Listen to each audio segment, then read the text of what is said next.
Assalamualaikum warahmatullahi wabarakatuh. Alhamdulillah wassalatu wassalamu ala Rasulillah wa ala alihi washabihi wa mawalah. La haula wala quwwata illa billah. Amma ba'du. Jadi mari kita lanjutkan pembahasan kitab Ihya Ulumuddin mengenai adab makan, dan sekarang kita masuk ke bab ketiga. Udah nyala ya. Oke. A'udzubillahi minasyaitonir rajim. Bismillahirrahmanirrahim. Qala al-musannif rahimahullah ta'ala wa nafa'ana bihi wa bi ulumihi wa bi ulumi sayyir sholihin wa bi ulumi masyayikhina fid dharain amin ya rabbal alamin. Al-babu ats-tsalitsu fi adabi taqdimi ta'ami ilal ikhwani az-zairina. Bab ketiga, etika menyuguhkan makanan kepada saudara-saudara yang berkunjung atau kepada tamu gitu ya. Taqdimu ta'ami ilal ikhwani fihi fadlun katsirun. Qala Ja'far bin Muhammadin radhiyallahu anhuma. Jadi menyuguhkan makanan kepada saudara itu memiliki keutamaan yang banyak ya. Nah, Sayyidina Ja'far bin Muhammad ya. Di sini guru saya itu ngasih keterangan Ja'far bin Muhammad ini merupakan salah satu gurunya Imam Abu Hanifah ya, Imam Hanafi. Radhiyallahu anhuma. Semoga Allah memberikan ridho kepada Ja'far dan Muhammad, kepada anak dan ayahnya. Beliau berkata, "Idza qa'attum ma'al ikhwani 'alal ma'idati fa'atilu atau la yutilu." Atau la yutilu ya. Fa'atilu al-julusa fa innaha sa'atun la tuhsabu 'alaikum min a'marikum. Jadi jika kalian itu duduk bersama saudara pada suatu jamuan makan, maka lamakanlah ketika duduk ya, karena pada saat itu merupakan waktu yang tidak akan dihisab atau tidak akan dimintai pertanggungjawaban ya, tidak dimintai pertanggungjawaban dari umur kalian. Jadi yang lama duduknya ya, karena itu sangat berharga lah bagi kita semua. Namanya suatu amalan jika tidak dihisabkan berarti diterima gitu kan. Momen-momen yang sangat berharga seperti itu ternyata bukan dihitung sebagai sesuatu yang akan dihisab. Wa qala al-Hasan rahimahullahu kullu nafaqatin yunfikuha ar-rajulu ala nafsihi wa abawaihi faman dunahum yuhasabu 'alaiha al-'abdu illa nafaqata rajuli ala ikhwanihi fi ta'ami fa innallaha subhanahu yastahyi ayyas'alahu an dzalika. Sayyidina Hasan Al-Basri ya, rahimahullah, beliau berkata, setiap nafkah yang dinafkahkan oleh seseorang untuk dirinya dan kedua orang tuanya serta orang selain mereka, selain kedua orang tua dan dirinya, itu nanti kelak seorang hamba akan dimintai pertanggungjawaban atau akan dihisab mengenai hal tersebut, kecuali nafkahnya seseorang kepada saudaranya berupa makanan ya, yaitu tadi makan bersama saudara ya. Karena sesungguhnya Allah Subhanahu wa taala, Allah taala itu malu untuk menanyai hal tersebut atau untuk ya bertanya mengenai hal tersebut gitu. Hada ma'a ma warada minal akhbari fil it'ami. Qala sallallahu alaihi wasallam, la tazalul malaikatu tusalli ala ahadikum ma damat ma'idatuhu mawdu'atan baina yadayhi hatta turfa'a. Nah, ini itu berdasarkan sesuatu atau riwayat yang diriwayatkan oleh beberapa hadis mengenai ngasih makan. Jadi Nabi sallallahu alaihi wasallam bersabda, malaikat itu senantiasa mengucapkan sholawat kepada salah satu di antara kalian selama hidangan salah satu di antara kalian itu masih ada di hadapannya, ya masih ada di hadapannya untuk diberikan kepada saudara-saudaranya itu tadi ya, sampai makanan tersebut itu diangkat, maksudnya sampai habis gitu ya.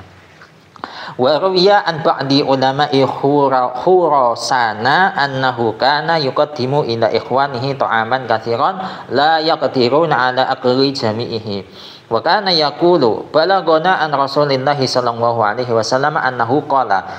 Saya terjemah dulu. Jadi diriwayatkan dari salah satu ulama Khurasan. Di sini ba'du saya artikan salah satu ya. Dari salah satu ulama Khurasan. Jadi beliau itu pernah menyuguhkan makanan yang banyak kepada saudara-saudaranya sampai saudara-saudaranya itu tidak mampu menghabiskan semuanya. Nah, kemudian beliau berkata, bukankah telah sampai kepada kita sebuah hadis dari Rasulullah Shallallahu Alaihi Wasallam, beliau itu bersabda, Innal ikhwana ida rafa'u aydiyahum anit ta'ami lam yuhasab man akala fadla dzalika ta'ami fa ana ahabbu an yastaksiro ya fa ana ahabbu an astaksiro mimma uqaddimu ilaikum lana kula fadla dzalika. Jadi Nabi bersabda, sesungguhnya saudara-saudara ketika mereka itu sudah selesai makan, ya, maka jikalau ada orang yang makan sisa dari makanan tersebut, itu tidak akan dihisap. Orang yang makan sisanya, ya, gitu. Nah, di sini kemudian beliau mengomentari, saya itu senang untuk ngasih makanan kalian itu yang banyak, supaya kita semua itu bisa makan sisa dari makanan yang banyak tadi, ya, gitu tujuannya. Wa fil khabari la yuhasabu al-abdu ala ma ya'kuluhu ma'a ikhwanihi. Dalam suatu khabar atau hadis dikatakan bahwa seorang hamba itu tidak akan dihisab mengenai sesuatu yang dia makan bersama saudara-saudaranya. Wa kana ba'duhum yuksiru al-aqla ma'al jama'ati lidzalika wa yuqallilu idza aqala wahdahu. Nah, kemudian sebagian ulama ba'duhum, ya, sebagian ulama, ya, saya artikan seperti itu. Mungkin kalian menerjemah sebagian sahabat juga, ya, bisa saja sih, tapi saya lebih contohnya sebagian ulama. Jadi sebagian ulama itu ketika bersama jamaah atau bersama banyak orang itu mereka makan banyak, akan tetapi jika mereka makan sendiri mereka itu makan sedikit. Wa fil khabari salah satu la yuhasabu 'alaiha al-abdu aqlatus suhuri wa ma uftira alaihi, insyaallah wa ma uftira, ya, wa ma akala ma'al ikhwani. Ada 3 hal di mana seorang hamba itu tidak akan dihisab. Yang pertama, makan sahur atau hidangan sahur. Yang kedua, hidangan yang digunakan untuk berbuka puasa. Yang ketiga, makanan yang dimakan bersama saudara-saudaranya.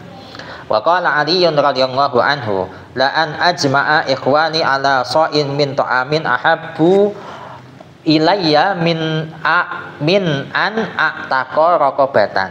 Sayyidina Ali bersabda, sesungguhnya saya bisa mengumpulkan saudara-saudaraku untuk sekedar makan satu sok, itu lebih aku senangi daripada saya itu memerdekakan budak.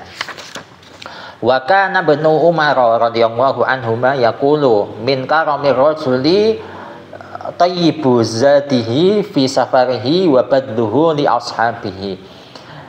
Sayyidina Abdullah bin Umar radhiyallahu anhuma beliau bersabda, termasuk kemuliaan seseorang adalah bekal yang baik, bekal yang bagus, bekal yang sesuai, ya, ketika dia melaksanakan safar, dan bekal atau makanan yang dia curahkan kepada teman-temannya. Wa kana sahabatu radhiyallahu anhum yaquluna al-ijtima'u ala ta'ami min makarimil akhlaqi. Para sahabat, semoga Allah meridhai mereka semua itu berkata, berkumpul untuk makan-makan itu termasuk akhlak yang baik, ya, min makarimil akhlaq itu. Wa kanu radhiyallahu anhum yajtami'una ala qira'atil qur'ani wa la yatafarraquna illa an dawaqin. Nah, sehingga para sahabat itu sering mereka itu berkumpul untuk membaca Quran, dan mereka tidak berpisah atau tidak buyar sampai mereka itu selesai untuk makan. Illa an dawakin, kecuali an jauh, dawakin dari cicipan, ya, dari setelah mereka itu makan, ya, mereka baru berpisah atau baru mereka pulang. Wakila ijtima'ul ikhwani ma'al kifayati alal unsi wal ulfati laisa huwa minad dunya.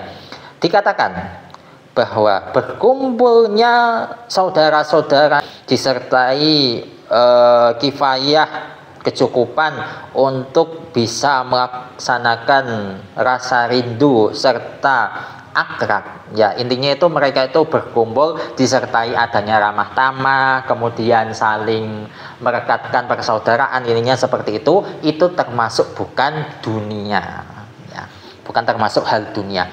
Wa fil khabari yaqulu Allahu ta'ala lil 'abdi yaumil qiyamati ya bani adam ju'tu falam imni, ya falam imni, imu, ya falam imni, fayaqulu kaifa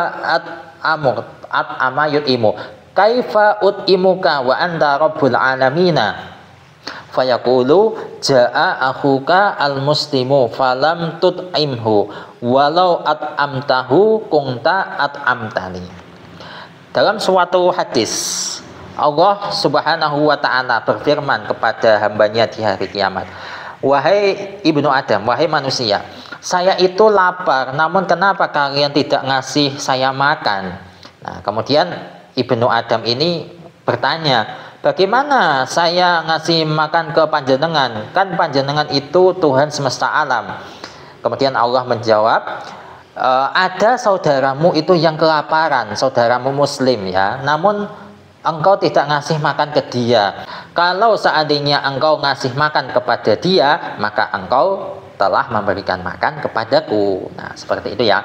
Wa qala sallallahu alaihi wasallam idza ja'akumuz zairu fa akrimuhu. Rasulullah sallallahu alaihi wasallam bersabda, jika ada tamu yang datang kepada kalian, maka muliakanlah dia. Wa qala sallallahu alaihi wasallam inna fil jannati ghurafan yura dhahiruha min batiniha wa batinuha min dhahiriha hiya liman alana al kalama wa at'ama at-ta'ama wa shalla bil laili wan nasu niyamun. Nabi sallallahu alaihi wasallam bersabda, di surga itu ada sebuah ruangan khusus yang mana bagian luarnya bisa dilihat dari dalam dan bagian dalamnya bisa dilihat dari luar. Nah, ruangan-ruangan ini itu diperuntukkan bagi orang yang lemah lembut ketika ngomong, kemudian orang itu ngasih makan, dan bagi orang yang mau sholat di malam hari, sedangkan orang-orang itu kondisinya tidur. Nah, wa qala sallallahu alaihi wasallam khairukum man at'ama at-ta'ama. Nabi SAW bersabda, sebaik-baik kalian adalah orang yang ngasih makanan. Nah, mengenai hadis khairukum ini ada banyak ya. Ada khairukum man ta'allamal Qur'an wa 'allamahu, ada khairun nas anfa'uhum linnas, kemudian ada ini khairukum man at'ama ta'am. Ada banyak ya. Nah, kemudian wa qala sallallahu alaihi wasallam man at'ama akhahu hatta yushbi'ahu wa saqahu hatta yurwiyahu ya insyaallah ba'adahu Allahu minan nari sab'a khanatiqa ma baina kulli khandaqaini masiratu khamsi mi'ati amin. Nabi SAW bersabda, siapapun yang ngasih makan kepada saudaranya sampai kenyang dan ngasih dia minum sampai segar, maka Allah akan menjauhkan dia dari neraka sejauh 7 parit. Nah, jarak dari masing-masing parit itu perjalanan sejauh 500 tahun. Perjalanan akhirat, bukan perjalanan dunia. Jadi itu dulu yang bisa saya sampaikan di video ini, yang mana ini masih belum menjelaskan etikanya ya, tapi menjelaskan keutamaannya dulu. Jadi seperti itu. Wallahu a'lam bishawab. Semoga ini bermanfaat untuk kalian, dan insya Allah untuk bagian selanjutnya. Nah, bagian selanjutnya ini baru masuk ke etika menyuguhkan makanan kepada tamu. Itu insya Allah akan kita lanjutkan di video selanjutnya. Semoga kita masih diberikan kesempatan. Wallahu muwaffiq ila aqwamit thoriq. Wassalamualaikum warahmatullahi wabarakatuh.